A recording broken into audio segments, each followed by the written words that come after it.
प्यार और दोस्ती में क्या फ़र्क है? किसी ने पूछा है।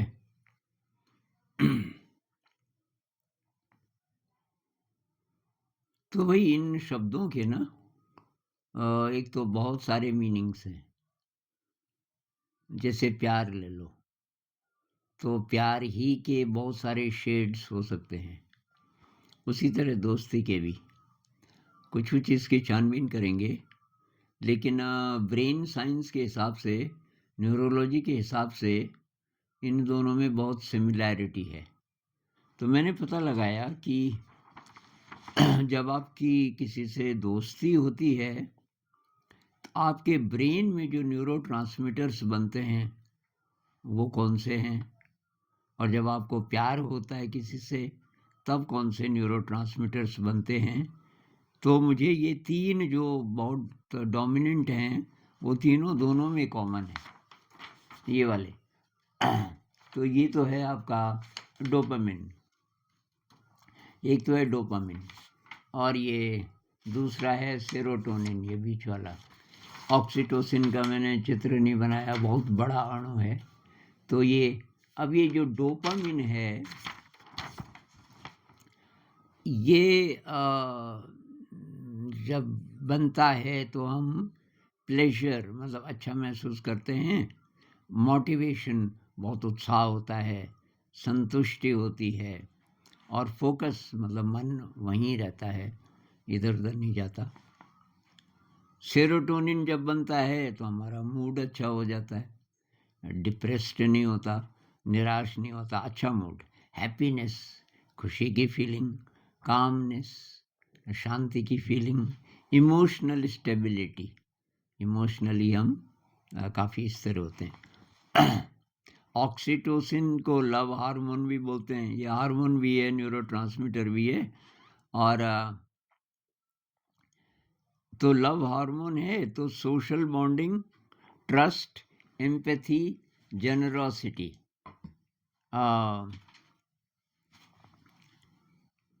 ये इसके साथ जुड़े हुए हैं।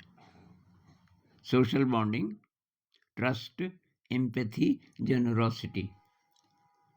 तो जेनरोसिटी मतलब जेनरस, कुछ भी देने के लिए तैयार। और एम्पैथी का मतलब उस दूसरे की फीलिंग्स को महसूस करना, ट्रस्ट आप जानते ही हो, विश्वास। तो वैसे तो दोनों कॉमन हैं, लेकिन पहले मैं प्रेम के शेड्स बताता हूँ अलग-अलग।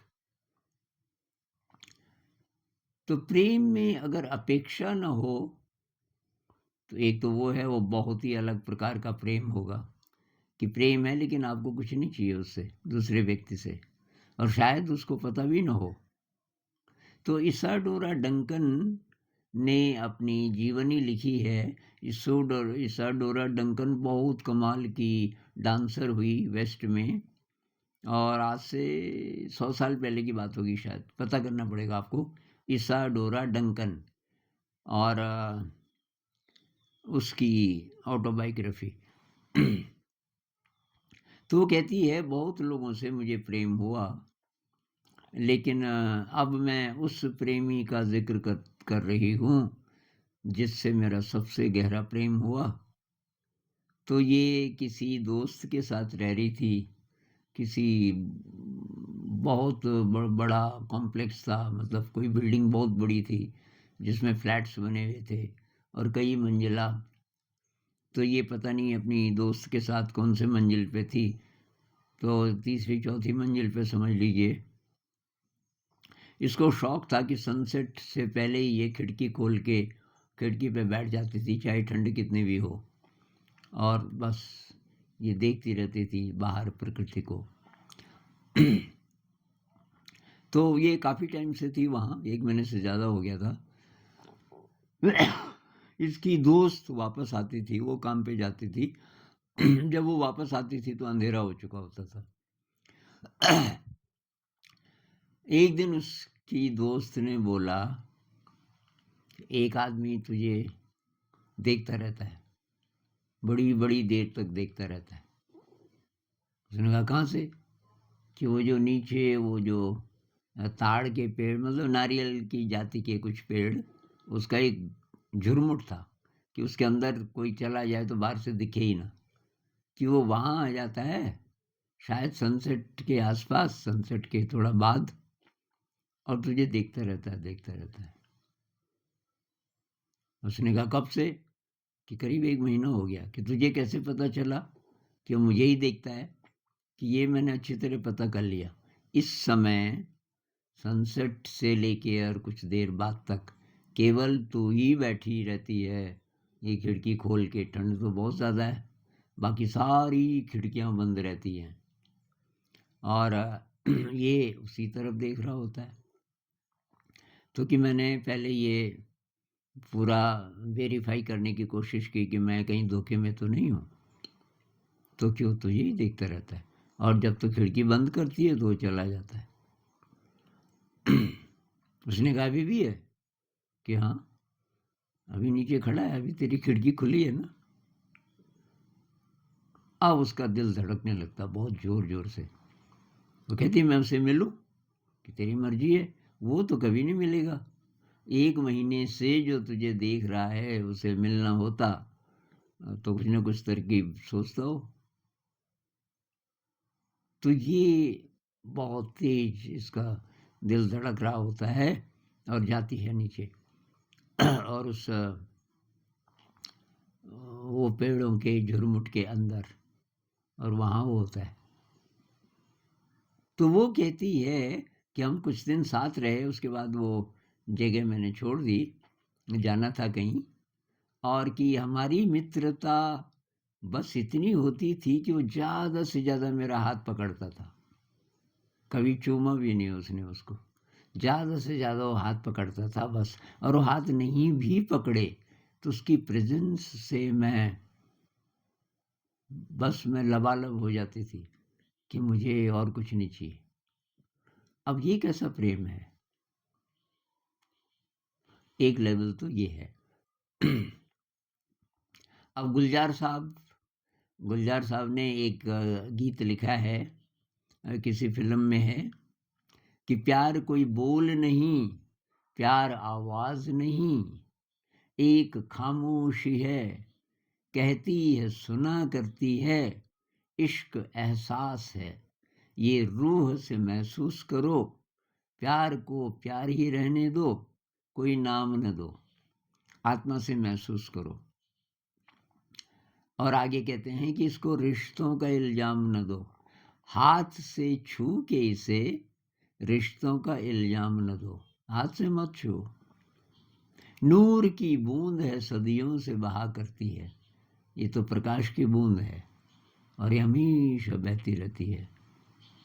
एक टैगोर जी की पोएम है या कहानी है कि एक आदमी कोई नया नया जाता है किसी इलाके में, और उसको रोज नदी पार करनी होती है, रोज किसी काम से जाता होगा। ये नदी है तो बोट, बंगाल में ये बहुत ज़्यादा है कि बीच में छोटी सी नदी है, तो तब नाव लेके आप जाते हो, फिर नाव से ही वापस आते हो। तो जब ये नाव लेके जा रहा होता था, उधर से एक लड़की नाव में आती थी। तो कि पहली बार जब वो दोनों नावें एक दूसरे के पास आई, इनकी नज़र मिली, थोड़ा सा ये मुस्कुराया, थोड़ा सा मुस्कुराई, फिर वो चले गए। दूसरी बार फिर थोड़ा सा रुक गए, हाय हेलो हो गई। तीसरी बार जरा और बातचीत हो गई कि तुम कहाँ रहते हो, कहाँ से, वगैरह वगैरह वगैरह। और फिर ये काफ़ी देर वहाँ रुक के बातचीत करते थे नदी के बीच में। एक दिन इसने बोल दिया, इसने कहा हमारी इतनी अच्छी अंडरस्टैंडिंग हो गई, क्यों ना हम शादी कर लें। तो उसने कहा ये जो मज़ा है ना, तब ये ख़त्म हो जाएगा। ये जो मज़ा है, मैं इंतज़ार करती हूँ कि कब वो समय आए जब मैं नाव में बैठूंगी और तब नदी के बीच में तेरे को मिलूंगी, और तुझे भी शायद इंतज़ार रहता होगा। ये इंतज़ार ख़त्म हो जाएगा। तो इसलिए ऐसे ही ठीक है, जब तक भी हम एक दूसरे को मिल रहे हैं ऐसे ही ठीक है। तो भाई एक तो ये है, इसमें कोई एक्सपेक्टेशन नहीं है। एक्सपेक्टेशन प्यार में हो या दोस्ती में हो, वो इसको डाइल्यूट कर देती है और इसमें फिर धीरे-धीरे ज़हर घुलने लगती है। एक्सपेक्टेशन बिल्कुल ना हो, अपेक्षा बिल्कुल ना हो, तो तब इसमें प्योरिटी रह सकती है।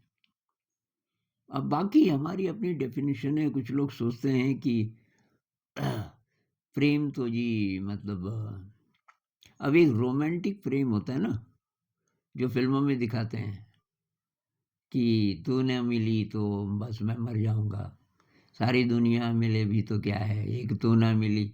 और ये बहुत सारे प्रेम के गाने कि बस वही सब कुछ है, जब तक वो मिली नहीं। शादी होती है और सब खत्म। वो है ना दुनिया जिसे कहते हैं, जादू का खिलौना है, मिल जाए तो मिट्टी है, खो जाए तो सोना है। जब तक दूर है, जब तक अनअवेलेबल है, जब तक रिस्क है, पता नहीं मिले ना मिले, तभी तक सोना है। मिल गया तो खत्म, मिट्टी है।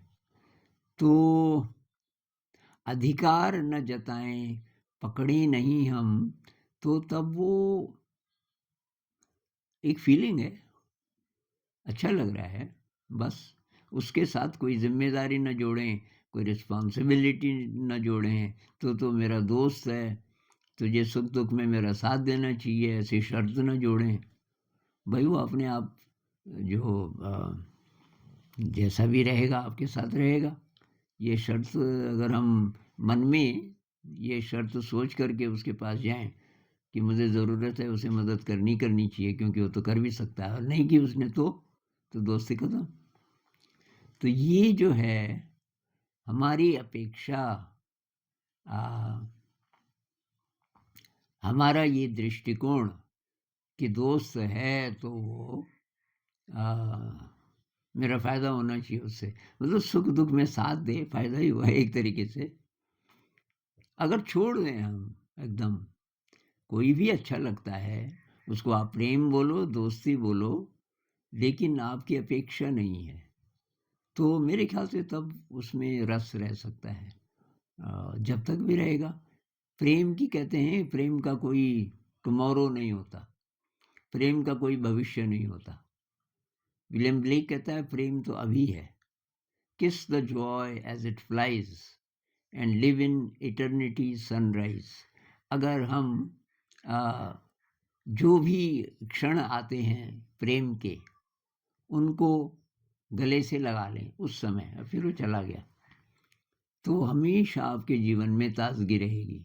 लेकिन जब हम पकड़ के बैठ जाते हैं कि और ये सपना कि भई किसी से प्रेम हुआ तो अब शादी होनी चाहिए, यहाँ से गड़बड़ होनी शुरू होती है। या मेरा संबंधी है, माता है, पिता है, भाई-बहन है तो उससे प्रेम होना चाहिए या निभाना चाहिए, तो तब उसमें नकलीपन आ जाता है।